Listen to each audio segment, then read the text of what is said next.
तुम्ही दबाव आणला आणि असं त्यांनी बरेच म्हटलेलं आहे की एक गौप्यस्फोट देखील केलेला आहे की वाघूर धरणाच्या डांबरीकरणाचे काम आपल्या कार्यकर्ता मिळावं म्हणून तुम्ही 3 वेळा फोन केले, त्यांना दमदाटी केली.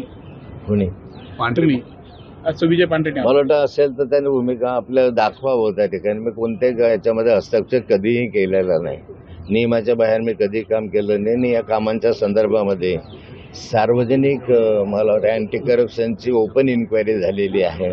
आणि त्यामुळे ओपन इन्क्वायरीमध्ये जर त्यांनी मांडलं असतं तर कदाचित हा प्रश्न सुटला असता. ओपन इन्क्वायरी झालेली आहे सगळ्या अँटी करप्शनच्या माध्यमातून. एक एक कोण खराब करतं वगैरे हे सांगण्यापेक्षा सर्वांनाच माहिती आहे की भूमिका कुणी घेतलेली आहे आणि कुणी हे स्वास्थ्य बिघडवण्याचा प्रयत्न केलेला आहे. एकंदरीत पाहिलं तर जातीमध्ये भानगडी लावणं, ओबीसीला संरक्षण देणं, नंतर मग मराठा समाजाला संरक्षण देणं, एकंदरीत याला रिझर्वेशन त्याला रिझर्वेशन ही भूमिका सरकारने घ्यायला नको होती. एक स्पष्ट भूमिका सरकारने घेतली असती तर वातावरण इतकं चिघळलं नसतं. शरद पवार साहेबांनी आणि महाराष्ट्रामध्ये ऐक्य नाही, संघर्ष निर्माण झालेला आहे. खरं तर या काय महाराष्ट्रामध्ये अलीकडचं जर चित्र पाहिलं तर जातींमध्ये धर्मांमध्ये एक संघर्षाची भूमिका तयार झालेली आहे. आणि अलीकडे ओबीसीचं आरक्षण मिळावं म्हणून मराठा आंदोलन सुरू झालं. त्यानंतर बंजारा समाजाने एस टीमध्ये आरक्षण मागितलं.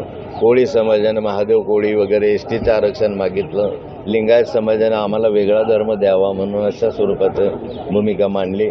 एकंदरीत महाराष्ट्रामधलं सामाजिक स्वास्थ्य बिघडत आहे आणि हे स्वास्थ्य बिघडताना पाहून शरद पवार साहेबांनी या संदर्भातली भूमिका आपली स्पष्ट केली की सारं एकत्र करणं, सामाजिक स्वास्थ्य टिकवणं ही महाराष्ट्राची गरज आहे आणि त्यासाठी सर्वांनी प्रयत्न करण्याची आवश्यकता. आपण इतके रस्त्यावर उतरवर असा अनेक इशारे देतात. मला वाटतं सरकारने जरांगे यांचा तो प्रश्न आहे.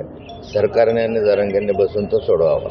आणखीन एक काल शरद पवार गट की तरफ से यहाँ एक शिविर का आयोजन किया गया है जहाँ आगामी कालखंड में होने वाले जो इलेक्शन है, स्थानीय स्वराज्य संस्था के निवडणुका है, इलेक्शन है, उसके बारे में भी ट्रेनिंग देना है, मालूमात देना है.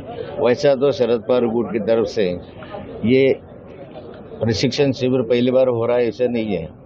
कंटिन्यूसली साल भरों में ऐसे प्रोग्राम कहीं ना कहीं होते रहते हैं. मोर्चे होते हैं, आंदोलन होते हैं और कार्यकर्ताओं को सक्रिय करने का प्रयत्न हम लोगों से होता है. और भारत पाकिस्तान के बाद प्रधानमंत्री मणिपुर गए हैं.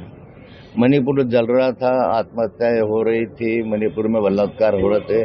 उस समय अगर मोदी जी जाते थे तो उसका औचित्य होता था.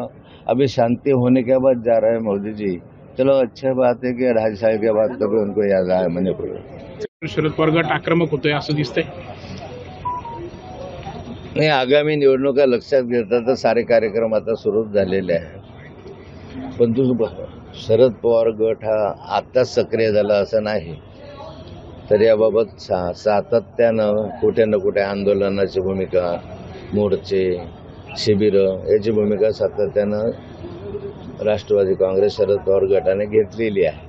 आणि त्याचाच एक भाग म्हणून या ठिकाणी या शिबिराचं आयोजन करण्यात आलेलं आहे. सध्याचे जे आरक्षणावरून सर्व वाद आहेत बघायला मिळत आहेत.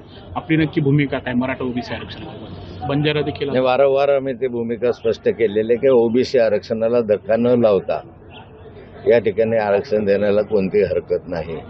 परंतु ओबीसी मधलं जर आरक्षण कोणी चोरून घेत असेल तर त्याला नक्कीच आमचा विरोध राहील.